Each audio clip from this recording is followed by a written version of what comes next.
Hello guys, today I'm going to talk about the basics of attacking in GvG. We are going to split this in 4 parts. What demon soldiers are good, how to choose the right demon soldiers, the attack itself, and how fast are the demon soldiers. So let's first take a look at the demon soldiers itself. We are going to start with the tank category. As our first tank, we have this guy. He is occasionally tanky, he is tank, he has a lot of HP, he doesn't have a lot of defenses, but he is okay, and he can help you with some damage. He isn't a great damage dealer, of course, but he is doing some damage. Next up, we have the damage tank, I call him, because he has a lot of attack. He is also giving them a passive debuff, 20% increased physical damage, and he's also doing AoE damage, so you are hitting the target behind him, behind the target you are hitting. Yeah, he has good def, he doesn't have any magic resistance, he will die against mages, but if your enemy has mostly physical damage and you need the extra damage from him, then you can choose him, but keep in mind he is really slow. Then the next tank we have is the mage tank. He has tons of resistance, magic resistance. He basically isn't going to take any magic damage, so if you ever see someone with only magic damage, you know he is your guy, he's your tank. Then next up we have him. I don't quite like him, but if your enemy is having only physical damage, you can take him. He has decent HP, has a lot of defense, but for the most part I don't feel like he's useful or as good as the mage tank, anti-mage tank. So yeah, those are our tanks. They are basically all good. They all have a use in some way. So let's get to the DPS units. First off, probably my favorite unit, I call them the Leggy Flyers. They deal tons of magic damage and they are quite tanky. I use them for most of my attacks, because yeah, they are just tanky, they fly over the tanks and they kill the backline afterwards, so you can send in your other units who have an easier job getting through after them. Next up we have the mage. He is really great when your enemy has a lot of units clumped up. He's dealing damage in a plus radius. I don't know if you can see it, yeah. Like he will deal damage to all of this. So if your enemy has a tank and a fighter behind it, the mages are great. You can just kill the fighter behind with hitting the tank. Then next up we have the Slayers. They are great for just dealing damage. If your enemy doesn't have his ultimates up and you can get these on the tank, most of the tanks in the game will die, unless he's just too high BP or he has too high stats. After that we have the bombers. The bombers are really special. They are hard to use, I would say. But if you can use them and you learn how to use them, they are really helpful. A lot of times you fill up the enemy tank and then let the bombers get through and they will basically kill everything inside.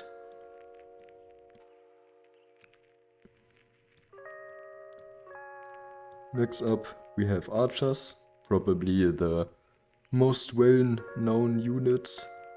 They just attack from a range, so you use them when someone else is exposing their DPS to like here. The dogs are probably one of the most underrated units. I see only few people using them actually. They are just great. They are quite tanky, they deal a lot of damage, and they come in masses.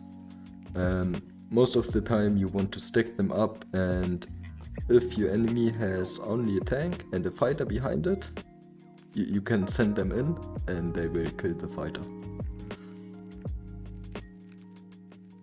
And then last up we have the shadowcasters. They are basically the same as the slayers, but they deal magic damage, and later on they also have a dodge rate, which can be useful, but you can't really play around it, right? So let's now talk about the last one, the filler units. What are filler units? Filler units are units that don't really have a carry potential, but are good to support your other units.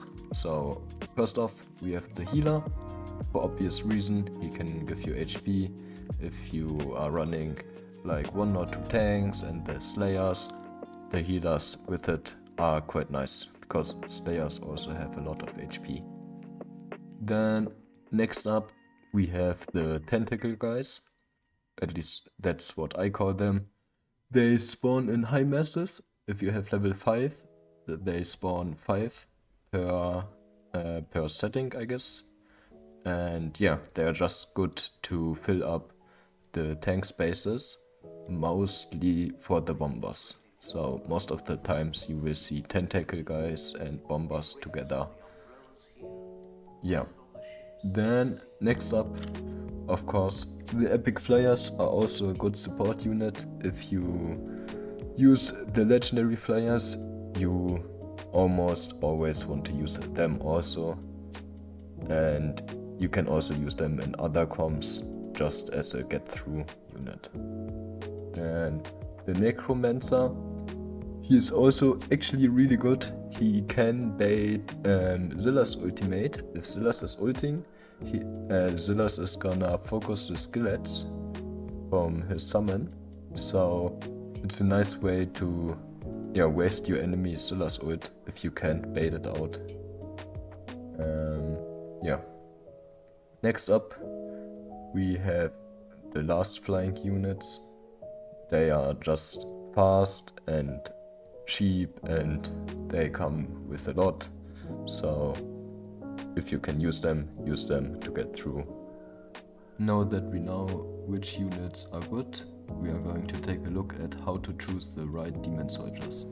For this we are going to take a look at what kind of setup our enemy has. We can see he has Lily2, Hex and Karmet as DPS, Oleg as a tank and Vortex as a healer. So the first thing we can see is he has mostly magical damage, almost no physical damage or normal damage, so we already know what tank we are going to choose. We are going to choose our magic tanks. After that, we are going to make a plan on what are we going to do. So since he has magic damage and we have the magic tanks, we will send them in for them to bait out the ultimates, and after that we are gonna try to kill Oleg and Zilitu and get our units through. Normally you would just attack here with archers, kill the Karmet and then walk through, but for the sake of this video we are just going to go through the middle. So what do we take if we want to bust them open? We take the slayers and we take the shadowcasters. For the order, I would put the shadowcasters first, slayers third, and our tanks slayer second and our tank third. So now we have 2 more spots open. This is most of the time the filler spots. Sometimes you need 4 carry units, but most of the time you have 2 filler spots, You can always take legendary flyers just because they are great, but for this video, since we want to bust them open, we are first going to take the healers. Pretty obvious, they heal, we like heal, Slayers have a lot of HP, our anti-mage tanks will just benefit a lot if they get HP back, and yeah. And for the second one, we are not going to use the healers or our second filler, but we are going to take the Necromancer, since he is going to fill up the tank spaces if we would need it. We press quick affiliate, and I always check it. Okay, fine, 5 units, right? They are the right order, so we can go in. Before we attack, I wanted to say thank you guys for watching so far, and if you liked it, leave a like, subscribe or comment.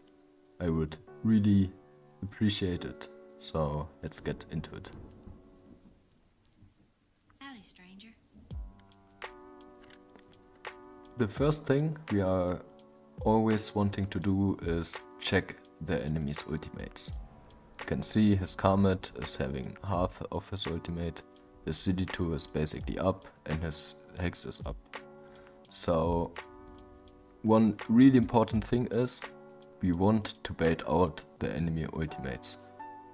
The ultimates are basically the way for the enemy to win. Most of the time. Not always, but most of the time. So we wait until Karmet is close to his ultimate. And then we will set in our tank. At 1100 I will set him. So now. Get our tank in. Since they only have... Oh no, I'm not going to do that. Let's actually do it the right way. So yeah, we take a look at their ultimates and we see Ziletu 20 more seconds, Hex also 20 more seconds, Karmet has less. So we want to wait until their ultimates are almost about to run out. Around the 10-second mark, you can start setting your other units, your carries. So since we want to bust him open, we set Slayers and we set the shadowcasters with our 10 cost.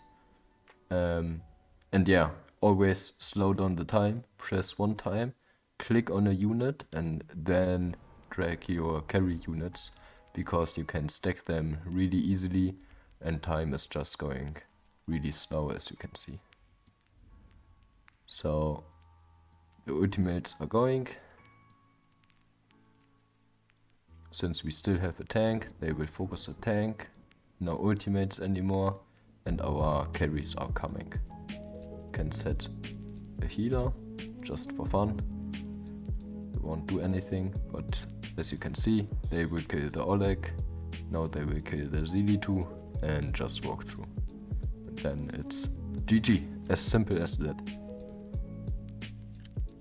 Next up, I am going to show you guys 3 more attacks, and I'm gonna talk you guys through what I do and why I do it, of course. So here, our carries are the dogs. Why are the dogs the carries? He only has a tank, and then he has a fighter. What we can do is, we can instantly send in 2 times the dog when we have 10 costs, and they will kill the arrogance and also take 2 HP from him. So to show it, we will quickly do it. We speed up the time to get more cost.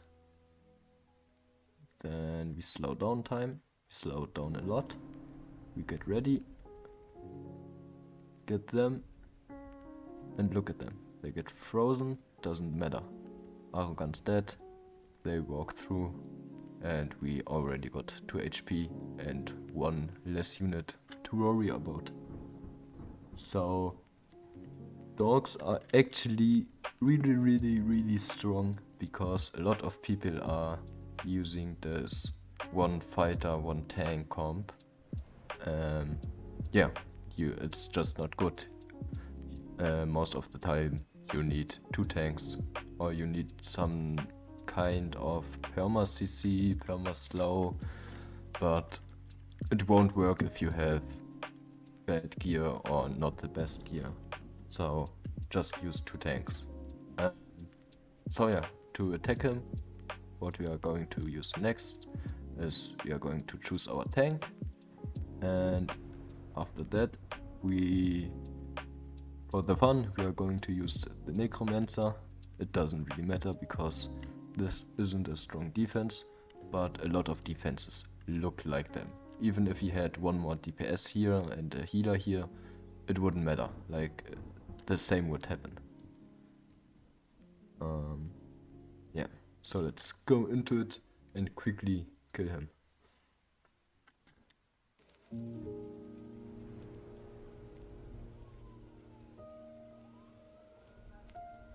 We speed up time, then slow it down, get ready, set our dogs, speed it up again. A lot of times if you use dogs for this, they also bait the ults of your enemy. Like right now, Laura ulted, and yeah, because it doesn't matter the rest of the dogs if they die or not, it's just great for us. After the ultimate, we are going to use Necromancer. Normally you would send in a tank, but his Alaura is dealing like no damage and his Arrogance is already dead, right? Normally he thought his Arrogance could also do damage, and then we will get through it. After quite some time, because there's a lot of freezing. So even if the tank didn't die, the same would have happened.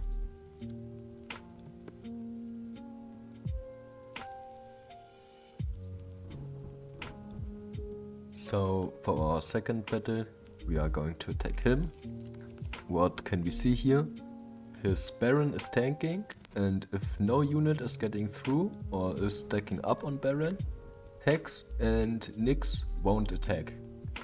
So what we can do is we can use a unit like the shadowcaster, and we can just place her down, let her kill the Baron. It will take a little bit of time, but it's fine, and then everything else will just walk through it. So let's just take the Slayers again, let's take some dogs, let's take some necromancers,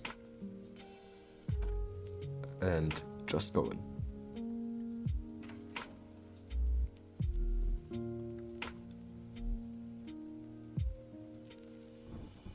We wait a bit for the tank cost, then set in the shadowcasters, and then it's basically GG. We wait a bit until they kill the Baron,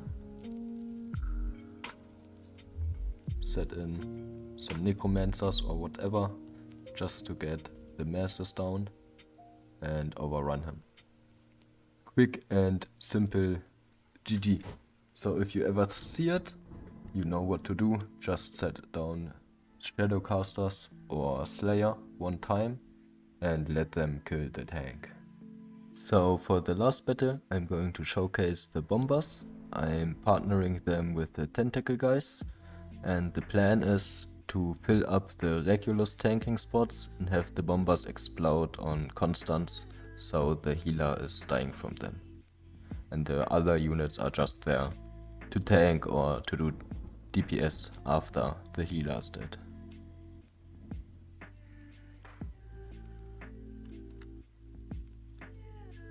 So we look at the rage bar. Zelos is almost up, ZD2 is up, so we will send in our tank instantly when we have 10. After that, because ZD2 ult is longer, we are going to wait out the ZD2 ult, and when she is close to done, we are going to place down our tank at around 11 seconds. Slow down the time and place him in the back,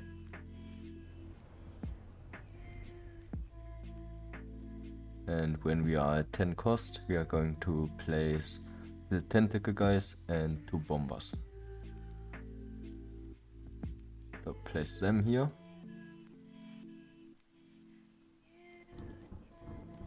Wait for the 6 cost. And then the bombers. And this should take care of them. Yeah. So afterwards you can wait for the next ultis. ZD2 is about to ulti.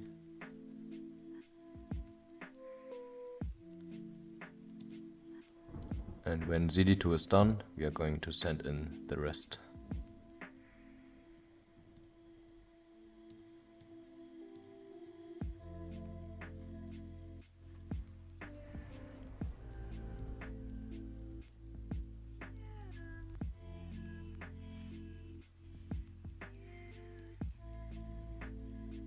And they will pretty much kill everything else and just walk through. And for the last part, let's take a look at how long the different units take to get into attack range of your enemy.